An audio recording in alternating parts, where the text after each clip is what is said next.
제가 항상 지킬 수 없는 협박하지 마. 절대 하지 말아라. 그래서 네네. 협박을 했으면 그걸 실제로 실행해라 라고 저는 말을 하는데, 예를 들면 장난감 이제 안 주면 버릴 거야. 그럼 제가 버려라.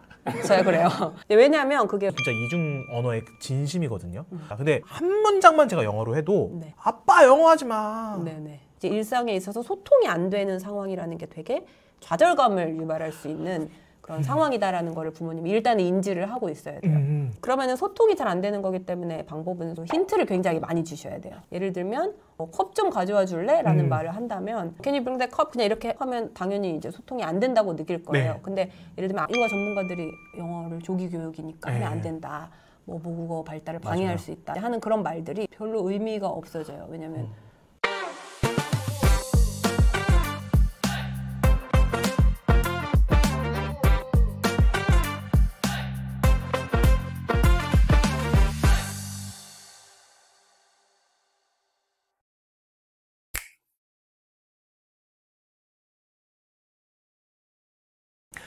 안녕하십니까. 실천할 수 있는 교육 인사이트만 드리는 가든 패밀리 브루스피디입니다.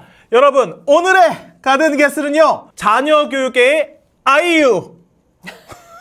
얼굴 들 수가 없네요. 너무 팬인데 뱃사에 말문이 트이는 영어 육아의 저자이신 박정은 작가님을 모셨습니다. 안녕하십니까. 안녕하세요. 작가님, 우리 시청자분들께 소개 한마디 부탁드려도 될까요? 네. 안녕하세요. 저는 과학과 팩트를 기반으로 하는 근거 있는 육아 정보만을 전달하는 육아 전문 채널 뱃사TV의 운영자 박정은입니다. 오늘 귀한 시간 주셔서 감사합니다. 네. 교육 관련해서 국내외 여러 연구 결과를 그 누구보다 깊이 있게 실제로 연구하시고 공부하셔서 시청자분들께 굉장히 많은 정보를 주시고 있으시잖아요. 주변 지인들이 그런 거 많이 궁금해하실 것 같아요. 실제로 어떻게 해야 애 잘 키워? 이런 것들이 되게 직관적으로 궁금하실 것 같은데, 작가님이 집안에서 절대 안 하는 것 혹은 무조건 해주려고 하는 것을 조금 꼽아주실 수 있을까요? 제가 한 4가지 정도 생각해봤는데요. 첫 번째로는 집안일. 입니다. 몬테소리 육아에 관한 것이에요. 제가 몬테소리도 굉장히 좀 깊게 팠거든요. 자격증도 따고 공부를 많이 했는데, 집안일을 하는 게 왜 중요하냐면 몬테소리에서는 아이를 공동체 관점에서 바라봐요. 그래서 아이가 이 공동체에 어떠한 기여를 할 수 있는 존재로서 장려를 해주는 것을 중요하게 생각을 해서, 이제 실제로 몬테소리 기관에 가면 아이들이 밥을 배식을 한다거나 책상이나 의자 같은 거 옮길 때 선생님이 해주시지 않고 아이들이 직접 한다거나, 그래서 아이가 내가 이 공동체에 어떤 기여를 할 수 있다라고 하는 그런 부분이 아이의 자존감이라던가 자신의 가치, 이제 이런 것들을 깨닫게 하는데 굉장히 중요하다는 철학이 뒷받침이 되어서, 그래서 공동체에 기여를 하는 거를 중요시하는데, 집에서는 그거를 대입을 해보면 집안일이 되겠죠. 가정이라는 일종의 작은 공동체에서 아이가 뭔가를 기여하는 경험을 아주 어릴 때부터 하게 도와줄 수가 있거든요. 연구로도 뒷받침이 되어 있어요. 하버드대에서 70년 이상 중단 연구를 했는데, 사회적, 직업적으로 굉장히 성공한 아이들이 어릴 때 무엇을 많이 했는가, 그런 거를 봤을 때 집에서 하는 가업을 도왔다거나 아니면 집안 일을 도왔다거나 그냥 받기만 하는 존재가 아니라 능동적으로 좀 기여를 한 아이들이 성공을 할 가능성이 높았다. 그리고 work ethic이라고 하는, 우리말로는 직업 윤리 뭐 이렇게 표현을 하는데, 내가 뭔가를 맡았을 때 책임감 있게 해내는 거 있잖아요. 이제 그런 게 되게 강했다고 해요. 그러면 그런 아이들이, 학생의 본부는 사실 공부인데 나는 학생이니까 공부를 잘하고 싶어. 이런 마음이 있어야 성과가 좋은 법이잖아요. 아주 어린 시절부터 당연히 나한테 뭔가 일이 주어지고 내가 이거를 잘 마쳤을 때 거기에 대한 부모님의 긍정적인 피드백이 있고, 뭐 이런 과정을 통해서 길러진다는 거죠. 두 번째로는 교육적인 측면에서 아이의 고급 한국어가 잘 자리 잡히게 하는 게 중요하다. 주변에서 누가 교육 관련해서 저한테 질문을 한다면 꼭 그 얘기를 드리는데, 사실 오늘 제가 영어 관련된 이야기를 하러 나왔잖아요. 제 하나의 바이링구얼 육아를 하는 데 있어 하나의 모토라고 하면, 이제 고급 한국어 그리고 쉬운 영어, 그거를 구분을 해서 부모님이 접근을 하면 좋을 것 같아요. 영어에 대한 이야기는 나중에 할 거니까 한국어 이야기를 말씀드리면, 유치원생이 지나고 이제 초등학교로 넘어가실 때 교육에 대한 고민을 되게 많이 하시는데 초등 시절의 공부는 저는 언어빨이 되게 크다고 생각해요. 연구 결과로도 굉장히 많이 뒷받침이 되어 있고 문해력의 기반 그리고 고급 어휘라던가 문법이라던가 이런 언어적인 수준이 많이 올라온 아이들이 수학이 됐든 과학이 됐든 어떤 과목이 됐든 기본적으로 학교 생활을 되게 원활하게 할 수 있는 가능성이 높아요. 저는 개인적으로 책을 읽을 때 그냥 텍스트 읽어주는 거 말고 대화식 책 읽기라고 책 읽으면서 대화하는 부분이 책을 읽는 권수나 양보다 더 중요하다라고 하는 연구 결과가 많이 있거든요. 네네. 책을 읽으면서 이걸로 내가 어떤 질문을 던질 수 있을까를 생각을 많이 해보는 편이에요. EQ의 천재들이라고 하는 전집이 있는데 거기서 뭐 엉뚱씨라고 하는 사람이 있어요. 엉뚱씨에게 엉뚱한 모자를 선물로 줬어요. 뭐 이런 부분이 있어요. 예를 들면 그럼 질문을 던질 수 있을 것 같은 게 생각이 나면 질문을 던지는 거죠. 엉뚱씨한테 어떤 모자를 줬을까라고 질문을 해요. 이제 첫째 이름이 담인데 담이가 이제 대답을 할 거 아니에요. 그러면 그거를 적어요. 그러고 다음번에 그 책을 또 읽다 보면 그 답변이 거기 남아 있잖아요. 그러면 다미가 새로운 생각을 또 해낼 때도 있고 아니면 모자가 아니라 신발은 어떤 걸 줬을까? 뭐 이런 걸 저한테 역으로 질문할 때도 있고 이제 그렇게 그대로 있는 대로만 읽지 말고 또 새로운 책 읽기가 될 수 있도록 예를 들면 차를 타고 이동을 할 때 아이와 말을 되게 많이 할 수 있는 환경이 자연스럽게 갖춰지잖아요. 네. 그럴 때 아이와 같이 할 수 있는 말을 이용한 놀이 같은 거를 많이 하는 편이에요. 예를 들면 스무고개 같은 것도 어떤 질문을 던져야 되는지 답을 맞추려면 아이가 생각을 해야 되잖아요. 맞아요. 내가 어떤 질문을 던져야 이 답에 빨리 다가갈 수 있는지 이제 그런 얘기도 많이 해볼 수 있고 아니면 뭐 삼행시를 짓는다고 하면은 그 단어 같은 거를 제시를 할 때 지나가다가 간판에 보이는 뭐 정형외과 그럼 엄마 정형외과가 뭐야? 뭐 다양한 방법들이 있지만 말을 어떻게 하면 아이가 많이 할 수 있을까 그런 고민을 좀 해보시면 좋을 것 같아요. 이제 세 번째로는 사회성 발달 관련해서 이제 말씀을 드리고 싶은데요. 아이가 사회에 나가서 다른 사람들하고 관계를 잘 맺을 수 있도록 도와주고 싶은 것이 부모의 마음이잖아요. 뇌 발달에서도 사회성 발달이 중요한 하나의 꼭지이고 사회성 발달이 잘 되는 애들이 사회적으로 적응을 잘 하면서 다른 학업이라던가 이런 것도 잘 해나갈 수가 있는 건데 부모와의 상호작용에서 배운다고 생각을 해요. 그래서 부모가 아이와 상호작용을 할 때 가르치면 안 되는 거 그리고 가르쳐야 되는 거 네네. 이런 것들을 항상 염두에 두고 아이와 대화를 하는 편인데 내가 아이에게 하는 말이 잘못된 메시지를 혹시 주고 있지 않나? 아니면 잘못된 상호작용 방식을 가르치고 있지 않나? 그리고 그런 거는 유치원생 정도가 되면 조금 드러나요. 왜냐면 아이들이 갑자기 엄마한테 엄마 이거 안 해주면 밥 안 먹을 거야 뭐 이런다던가 이런 거는 사실 배우는 거잖아요. 누구한테 배우는 거죠? 한번 돌아보는 거죠. 내가 뭔가 그러시네. 협박을 최근에 좀 썼었나? 이런 것들을 좀 주의 깊게 관찰하면 내가 이걸 안 해야겠다라고 싶은 순간들이 깨달아질 때가 있거든요. 예를 들면 절대 해서는 안 되는 말 중에 하나가 지킬 수 없는 협박하는 거. 예를 들면요. 네, 그거 제가 저희 남편한테 되게 하지 말라고 많이 이제 하면서 약간 갈등이 있는 부분인데. 저도 어제 밤에 한 3번 들었던 네, 얘기인데 제가 항상 지킬 수 없는 협박하지 마. 네, 지킬 수 없는 협박 절대 하지 말아라. 그래서 네네. 협박을 했으면 그걸 실제로 실행해라라고 저는 말을 하는데 예를 들면 장난감 이제 안 주면 버릴 거야. 그럼 제가 버려라. 제가 그래요. 왜냐하면 그게 엄마 아빠 말에 힘이 없어져요. 권위. 네, 엄마는 아빠는 버릴 거야라고 했지만 안 버리네. 약간 이런 게 자꾸 생기면 부모의 말을 협조적으로 가지 않게 되는 방향 중에 하나이거든요. 또 한 가지 더 한다면 이 가정에서 부모님이 환경적으로 만들어줄 수 있는 것 중에 중요한 거 하나가 열린 사고를 갖게 해주는 거. 그래서 저는 아이와 대화를 한다거나 어떤 문제를 같이 해결한다거나 하는 방식에서 항상 하나의 정답이 있는 게 아니라 다양한 가능성들이 있다라는 그런 메시지를 많이 전달하려고 노력을 해요. 예를 들면 뭔가를 해야 하는 상황에서 이거는 그냥 하는 게 좋아. 왜냐면 엄마가 그냥 그렇게 말했으니까. 이런 식으로 아이가 가능성들을 탐색해 볼 수 없는 그런 방식의 어떤 말. 이제 이런 것들을 좀 안 하려고 노력을 해요. 아이 사교육을 시작한 지 얼마 안 됐는데 처음에 이제 댄스 학원을 갔어요. 아 진짜요? 네, 저는 신체 활동을 하는 예체능 위주로 이제 사교육을 시작을 했는데 몇 번 갔는데 가기 싫대요. 너가 싫어? 하지 말자. 아니면 그래 해야 돼. 왜냐면 이거 엄마가 좋다고 생각하니까 해야 돼. 이렇게 의사소통을 할 수 있는데 이거를 왜 하면 좋은지 그러면은 이게 꼭 정답이 댄스 학원일 필요는 없잖아요. 이걸 하면 좋겠다고 생각했는데 꼭 이걸 필요는 없어. 이거를 하기 위해서는 이런 방식도 있고 이런 방식도 있고 이런 방식도 있어. 너는 뭐가 좋다고 생각하니? 이런 식으로 좀 다양한 옵션이 있다는 거를 항상 이제 이야기를 해주려고 노력을 하는 편이에요. 그래서 한 달치 등록을 했으니까 한 달만 하고 이제 다른 걸 하자. 근데 밖에서 나가서 놀 수 있는, 몸을 움직일 수 있는 거를 해야 되는 것 같아요. 그러면은 운동장에 나가서 축구를 하고 싶다던가, 대안을.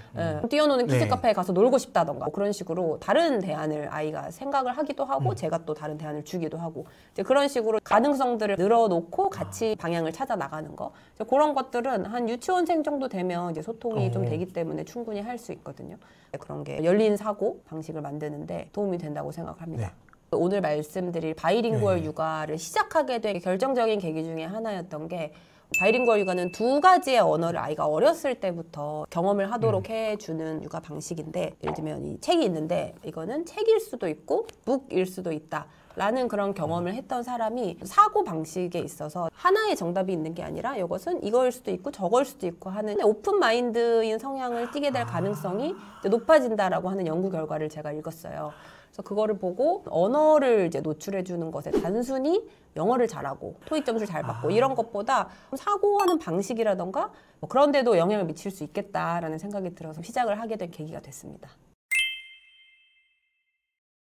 저도 유학생 출신이고 영어 교육에 정말 진심인데 바이링구얼 육아는 좀 진입 장벽이 좀 높게 느껴지거든요. 작가님 직접 경험하시고 발견하신 바이링구얼 육아에 대해서 인사이트를 여쭙고 싶습니다. 힘들어 보여도 도전해볼 만한 가치가 있다라고 말씀을 해주셨는데 한번 말씀 부탁드려도 될까요? 네네. 일단은 생각보다 힘들지 않을 수도 있다? 이런 말씀 드리고 싶어요. 바이링구얼이라는 단어가 사람들에게 주는 느낌이 유창하게, 유창성을 꼭 생각을 하시거든요. 막 영어도 막 자유자재로 하고 영어로 사고하고 막 이런 것들을 네. 보통 생각을 하시는데 그 정의에서 유창성을 아예 빼는 학자들이 많이 있어요. 영어를 유창하게 못하기 때문에 바이링구얼이 아닐 거야 라고 보통 생각을 하시는데, 제가 좋아하는 어떤 학자의 정리 중에 하나는 두 언어를 특정 맥락에서 활용할 수 있는 능력이거든요. 그래서 내가 만약에 평소에 한국어로 이게 이야기를 하는데 일할 때 영어로 자료를 좀 읽는다. 네. 이제 그런 것도 충분히 넓게 보면 바이링구얼에 들어갈 수 있는 거예요. 아이에게 이 세상에 두 가지의 언어가 있다. 그리고 언어의 본질은 소통이거든요. 그 두 가지의 언어로 소통을 하는 게 가능하다라는 것을 알려주는, 이제 그게 핵심이 돼야 된다고 생각해요. 그래서 유창성을 빼면 사실 어렵지 않은 것이거든요. 이 바이링구얼 육아를 시작할 때 저한테 되게 힘이 됐던 명언, 그 크리스틴 저니건 박사라고 미국인인데, 그분이 이제 애를 낳았는데 자기가 포르투갈어를 항상 공부를 하고 싶었대요. 그래서 포르투갈어를 자기가 공부를 하면서 아이한테 이제 들려주기 시작한 거예요. 그래서 그 저니건 박사가 책에서 이런 이야기를 했어요. 내가 언어에 능숙하지 않으니까 이 언어를 아이에게 가르쳐서는 안 된다고 하는 것은 화가가 아니니까 아이와 미술놀이를 해서는 안 된다고 하는 것만큼이나 이상하다. 부모들은 아이가 문법적으로 틀린 말을 하게 될까 걱정한다. 그럼에도 불구하고 어른들의 모국어를 잘 들어보면 오류로 가득 차 있다. 그렇다면 우리는 문법적으로 틀린 말을 함으로 아예 말을 하지 말아야 할까? 그래서 바이링구얼 자체에 대한 이런 환상과 더불어서 영어에 대한 환상도 좀 내려놓으시라고 말씀드리고 싶어요. 영어는 사실 한 나라의 언어라기보다도 세계의 언어잖아요. 소통이 안 되는 사람들끼리 소통을 할 수 있도록 도와주는 도구이고, 우리도 사실 그런 관점에서 영어를 가르치는 거잖아요. 어릴 때부터 아이가 완벽한 문장을 들어야 되는 건 아니에요. 그러니까 내가 가르쳐준 언어가 틀렸더라도 그게 아이의 자리 잡혀서 명언이 가는 게 아니라 그거는 계속해서 업데이트가 되는 것이기 때문에 내가 잘못된 영어를 가르치고 말을 해줬다 할지라도 앞으로 계속해서 뭐 책도 읽고 뭐 학교에서 수업도 듣고 하면서 업데이트가 되는 거예요. 물론 막 너무 이상한 말을 하시면 안 되겠죠. 근데 쉬운 거, 내가 할 수 있는 건데 약간 내가 잘 모르겠으면 한국어도 좀 곁들일 수 있고 단어 하나를 한국어로 바꿔도 되고, 완벽에 대한 환상을 조금 내려놓으시면 쉽게 생각하실 수 있을 것 같아요. 진짜 이중 언어의 진심이거든요.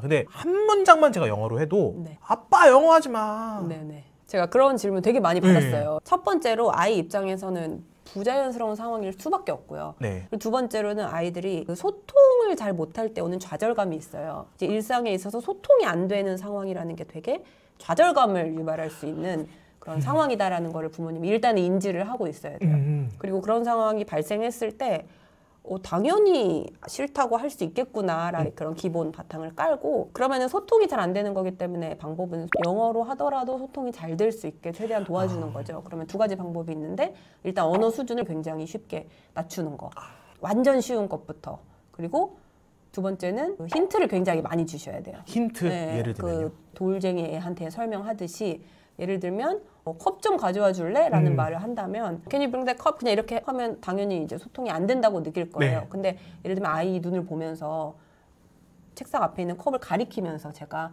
하면 얘가 이거 가져올 거란 말이에요. 오. 아이가 이 말을 이해할 수 있도록 비언어적인 신호들을 어른들이 많이 쓰는데 더 그런 거를 풍부하게 주는 거죠. 그러면은 거부하지 않아요. 왜냐면은 무슨 말인지 아니까? 아니까. 그래서 어떻게 하면 소통을 방해하지 않는 영어를 들려줄 수 있을까라고 생각을 항상 하시면 좋고, 그리고 상황도 이제 매일 반복되는 상황에서는 예측이 되잖아요. 상황의 일관성이라든가 비언어적인 신호 같은 거를 통해서 최대한 소통에 방해하지 않는 선에서 영어를 들려주시고, 바이링구얼 육아를 한번 해보고 싶다라고 생각을 하셨으면 어떤 루틴을 하나 정하시는 게 중요해요. 루틴을 만들어주는 3가지 전략이 있습니다. 첫 번째는 한 사람 한 언어 전략인데, 그러니까 엄마는 영어, 아빠는 한국어 이렇게 가는 거죠. 엄마랑 소통을 할 때는 영어를 써야지만 소통을 할 수가 있기 때문에 자기도 영어로 말해보려는 동기가 높아지고요. 다만 이 방식은 영어를 말하시는 분이 영어가 굉장히 자유로운 상황에서만 사용을 할 수 있기 때문에 한국에서 사용하실 수 있는 분이 많지는 않을 것 같아요. 그리고 두 번째 전략은 시간 베이스 전략이고, 저도 이 시간 베이스 전략을 하고 있는데, 이 시간은 영어 시간 이렇게 정하시는 거예요. 저 같은 경우에는 기상했을 때부터 어린이집 가기 전까지 한 2시간 정도, 그 시간 동안은 제가 영어로만 말을 거는 시간을 가졌고요.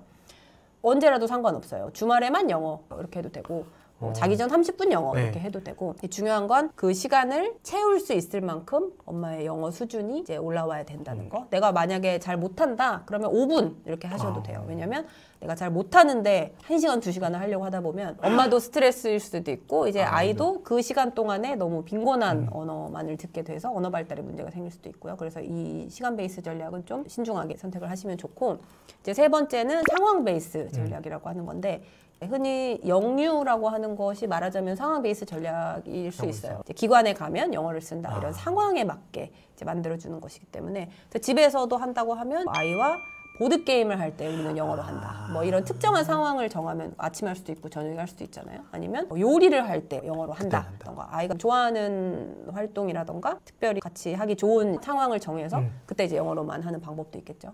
네. 이거 시작하기 전에 부모님들이 좀 알고 있으면 좋을 만한 그런 주의사항이 있을까요? 중요하게 드리고 싶은 말씀은, 바이링구얼 육아 때문에 아이의 언어 발달을 절대 포기하지 마셨으면 하는 그런 생각이 있어요. 왜냐하면 실제로 영향을 줄 수 있거든요.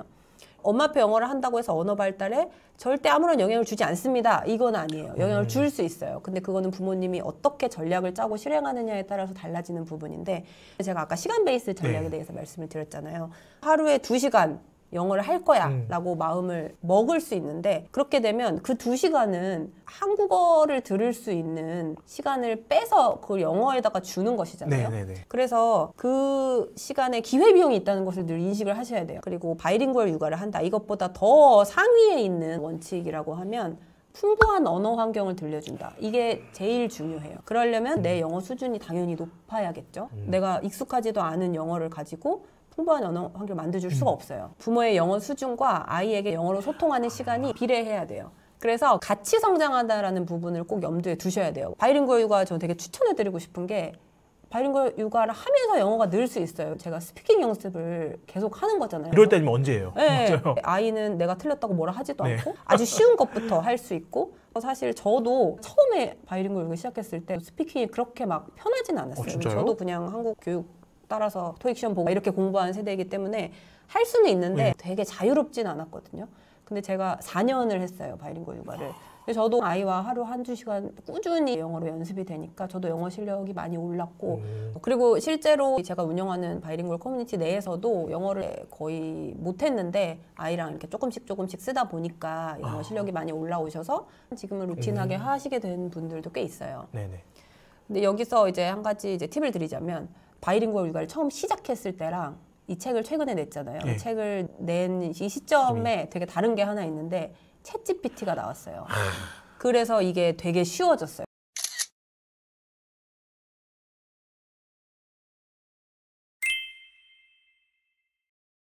바이링구얼 육아를 하기를 잘했다라고 느낀 순간이 한 번 있었는데, 그게 언제였냐면 저희 첫째 딸이 제가 영어로 말을 하면 항상 한국어로 대답을 했었어요.